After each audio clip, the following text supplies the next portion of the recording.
In this guide, I'm going to show you how to fix your Premiere Pro layout. So if you've accidentally deleted one of your windows on your Adobe Premiere Pro project, for example, we have effect controls on this left-hand side.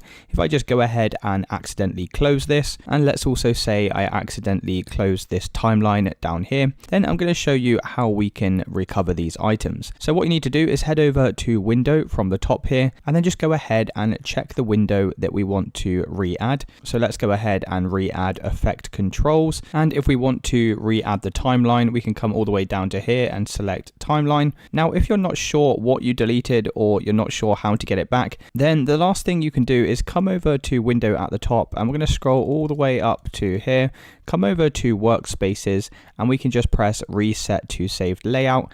And what that's going to do is it's going to reset all of your layout in Adobe, so it would be like when you first set up the application, and now we have all of our effects and things like that just automatically reappear for us. And it's as simple as that, guys. That's how you reset your layout in Adobe Premiere Pro. If you did find this video helpful, then please consider dropping a like and subscribing.